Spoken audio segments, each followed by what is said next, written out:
Hey everyone, thank you so much for joining us for our 6th virtual town hall. And again, I hope you and your families are safe and healthy during this difficult time.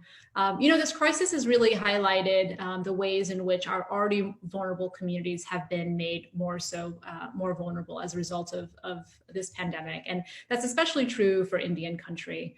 After years of neglect and underinvestment in their healthcare system, we're unfortunately seeing how that has ravaged how coronavirus has ravaged Indian country during this time. And so we're going to talk today about how it has ravaged Indian country and the ways in which leaders like my guest today, Representative Deb Haaland, are working to ensure that these communities are not further and further left behind. So Representative Deb Haaland is one of the first 2 Native women to serve in Congress. Her and Sharice Davids were elected in 2018. Representative Haaland is the co-chair of the Native American Caucus. She is the representative for the first she's the congressional representative for the New Mexico 1st Congressional District. She is a 35th generation New Mexican and is an enrolled member of the Pueblo of Laguna, and also has Pueblo heritage. So she has been a long time fighter for Indian country, and I'm really honored that she's taken the time to join us and talk about her work to make sure that Indian country and the 574 federally recognized tribes in our country have the support that they need during this time. There are, again, 574 federally recognized tribes in the country, 2.5 million Native Americans, as well as Alaskan Natives, and 2 of the 3 federally recognized tribes in Texas are in Texas 23. So the Ysleta del Sur tribe in El Paso County, as well as the Kickapoo traditional tribe of Texas in Maverick County in the Eagle Pass area. So again, Representative Haaland, thank you so much for joining us on this really important topic. And we are very honored that you took the time to join us. And so we're going to jump right into the questions. Again, if you have questions, please, leave them in the comment section of Zoom or on the comment section of the Facebook Live page. So Representative Haaland, we've seen across the country how testing has been insufficient, how there's also been insufficient levels of access to PPE and so forth. Can you talk a little bit about what that's looked like in Indian country specifically, and what needs to be done, what more needs to be done to ensure that Indian Health Service and Urban Indian Health Services has the resources that they need to serve our tribal communities? So first, Gina, I just have to say it's an honor to be here with you and with all of you. Thank you so much for supporting Gina in her campaign. I'm so excited that next January I'll be able to get sworn in along with Gina. And I'm just really looking forward to serving with her. Her success will play a huge role in making sure that our extraordinary Speaker, Nancy Pelosi, has the vote she needs to pass critical legislation, particularly if the Senate majority remains in Republican hands, which we all know we're doing everything possible to make sure that does not happen. And of course, I am working my heart out to make sure we win back the White House as well. So I'm honored to be here with all of you. Thank you so much for taking the time. And so Gina, let me start here. Indian country has been neglected for decades and decades, vastly underfunded by the US government. The US government has a trust responsibility to tribes. For housing, for healthcare, for education, for law enforcement, and for economic development. The US government has not lived up to that trust responsibility. And so when we think about, dumping on a pandemic on top of this already, terribly underfunded communities all across the country. There's 574 federally recognized tribes. And the fact, I'm sure some of you have heard about the Navajo Nation. That's 217,000, I don't know, square miles or something. It's one of the biggest reservations in the entire country. Don't quote me on that size. You might have to drive 80, 90 miles to get to a hospital or get to a doctor or to a clinic. And so add on top of that, folks who don't have running water or whose water is polluted, no broadband internet service in many areas, and in some areas you can't get a cell phone signal. So it's a difficult situation when people can't connect with one another.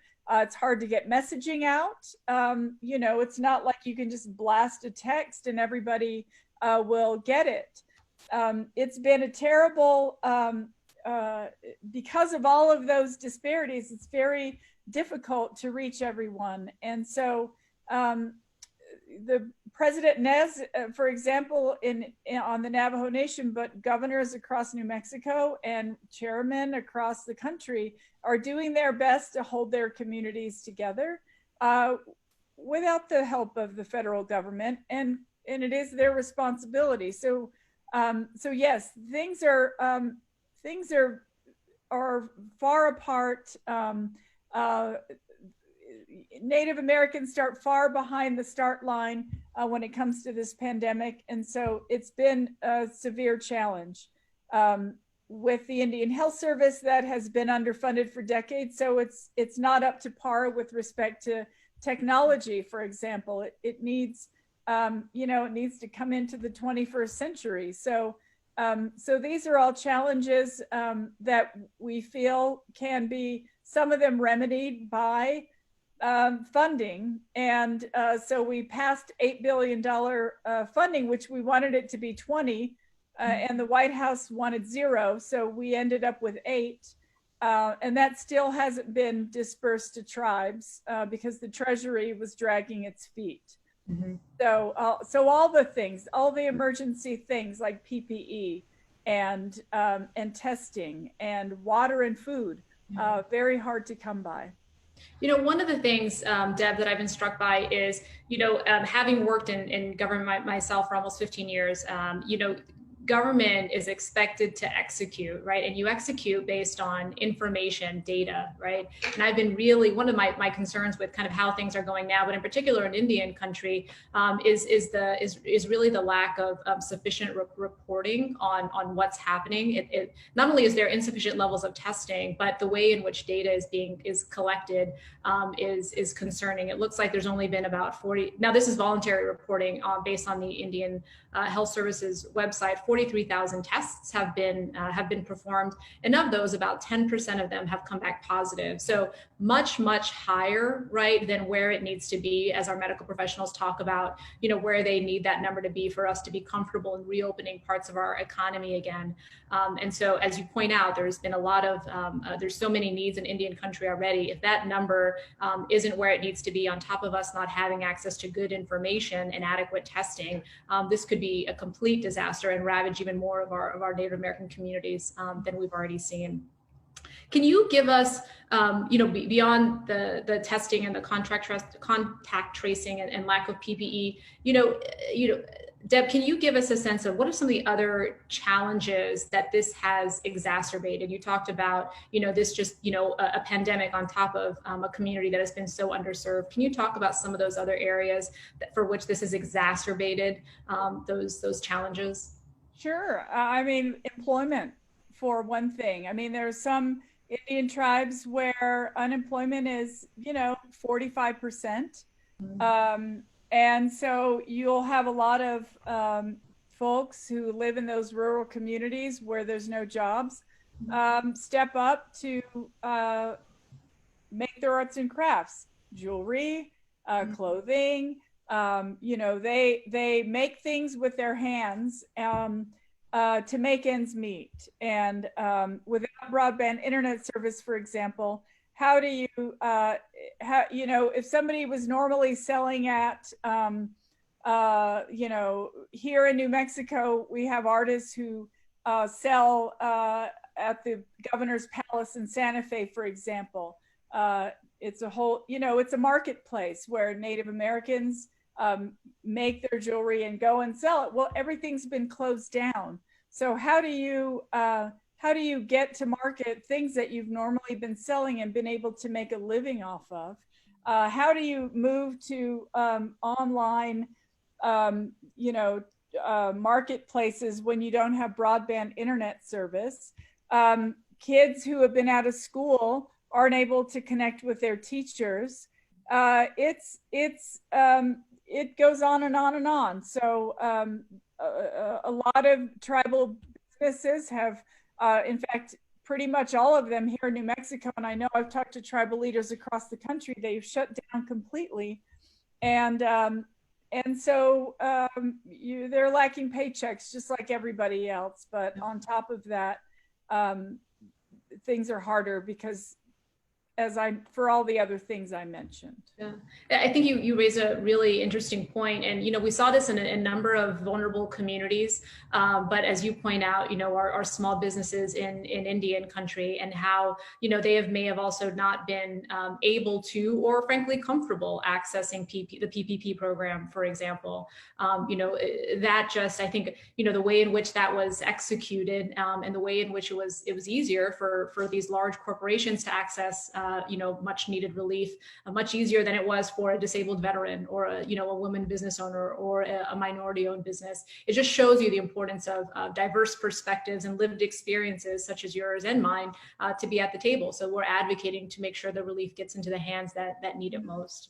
Yes. You talked a little bit about the impact of not having sufficient broadband connectivity and the impact on education. Can you give us just a more elaborate that on that a little bit? That's a challenge that certainly in parts of South and West Texas is an issue. But can you talk about some of the effects that you've seen in Indian country and the difficulty they've had with transitioning to distance learning?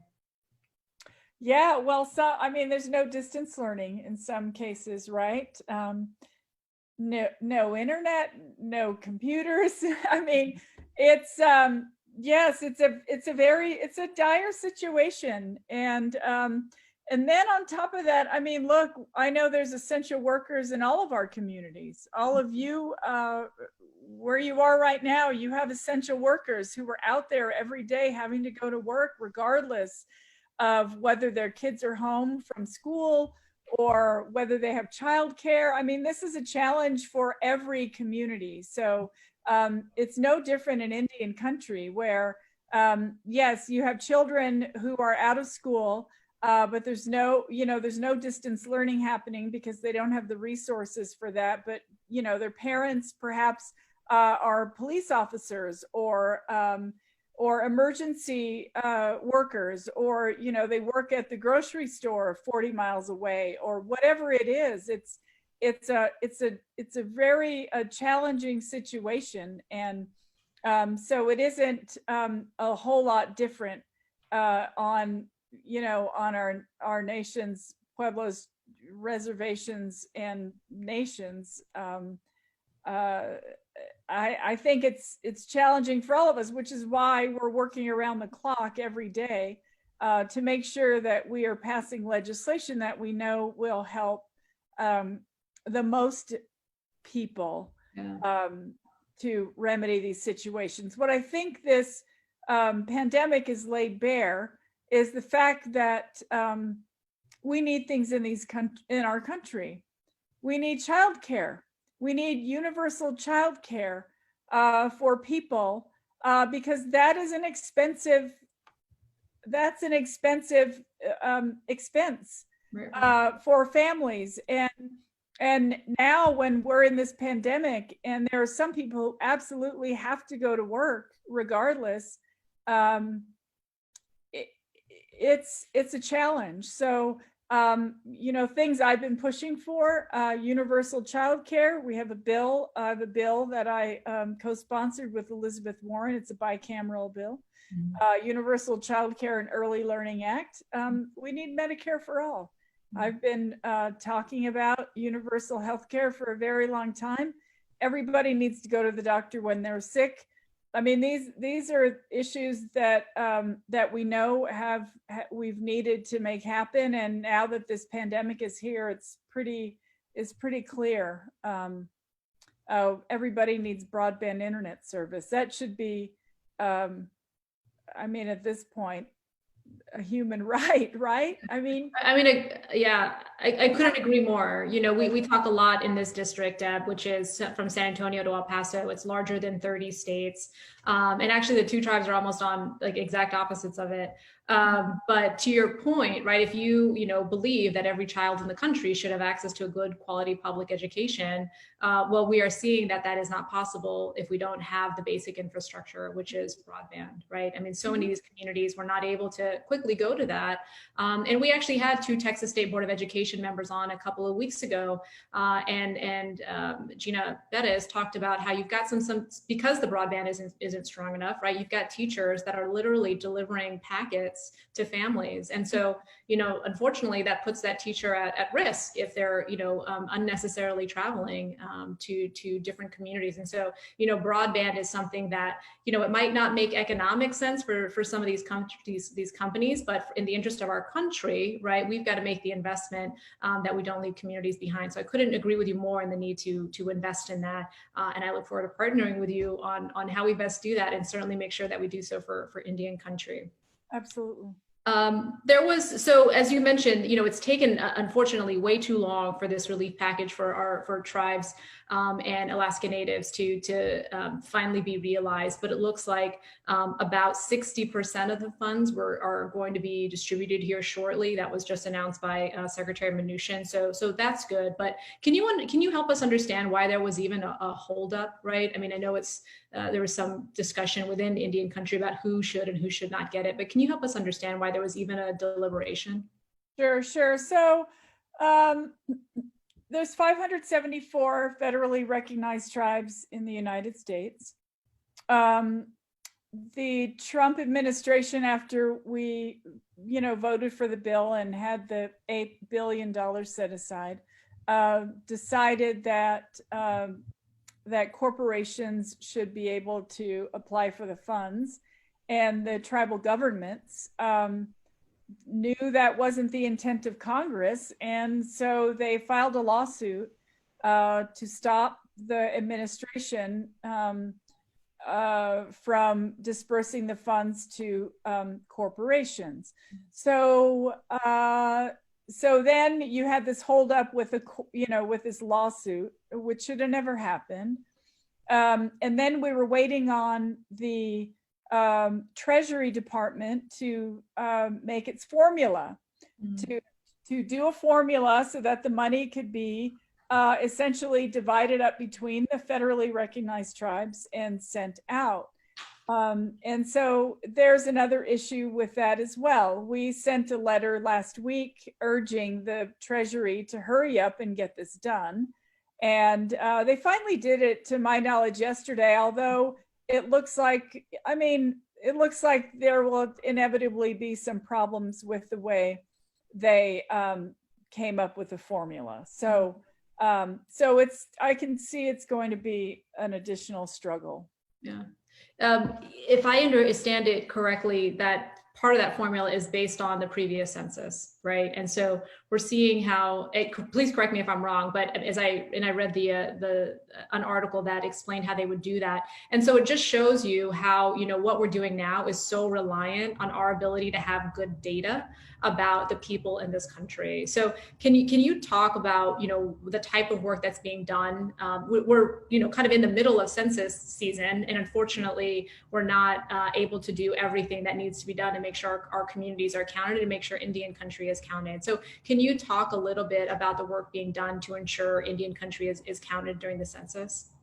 So I just got through talking about how terrible broadband is out there. So we can't rely on a whole lot of, folks living in Indian country to answer the census online. Although I hope everyone on this Zoom obviously does have internet. So I hope that all of you, if you haven't filled out your census form yet, please do it, because we all need to do that to make sure that funding goes to our underrepresented communities. That is so important. So yes, we are working every way we can. I know the census deadline has been delayed, but we shouldn't, not do anything until the deadline. We all need to be working on it right now. So I realize it's a little difficult in the middle of a pandemic because everybody is concentrating and focusing on other issues, but we are continuing to work with local, city, county, state governments, and organizations to make sure that we are doing everything we can to get the census answered. The problem with Indian country is they need in-person enumerators, and right now people can't go door to door. So we will, we'll urge people to answer on paper and send it back in if they can't answer it online. But we absolutely need to make sure that that it gets answered, no question. I think New Mexico is one of the last states with respect to how many people have answered, and so really hope that everyone in Texas absolutely answers. Well, absolutely. Not only, it's our streets, it's our schools, it's our hospitals, but it's also our voice, right? Based on the growth that we've seen in Texas just since the last census, Deb, we're supposed to pick up 3 congressional seats, right? And hopefully we have a good and accurate census to ensure that our voices are heard. Yes, absolutely. One of the last week I had on the head of the Family Violence Prevention Services here in San Antonio, which is essentially the battered women shelter. Unfortunately, we've seen an uptick in that. Unfortunately, too many people are suffering in silence.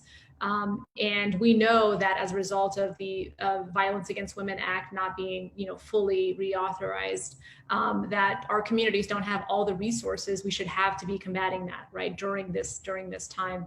But we know that's especially an issue for Indian country, given some of the provisions that would have been provided had that not been sitting on Mitch McConnell's desk for over a year, as you pointed out. So can you talk a little bit about what not having a fully authorized VAWA means for Native women during this time? Sure. Well, I think it would, so there are provisions in VAWA that allow tribal courts jurisdiction over people who commit violent crimes on their lands against their tribal members. And right now, people are in limbo about that. What happened with VAWA, once it got over to the Senate and is sitting on Mitch McConnell's desk collecting dust, they didn't like the provision about tribes having this jurisdiction, so they decided to write a bill of their own and take that away, and then also require the Attorney General to audit tribal courts every year.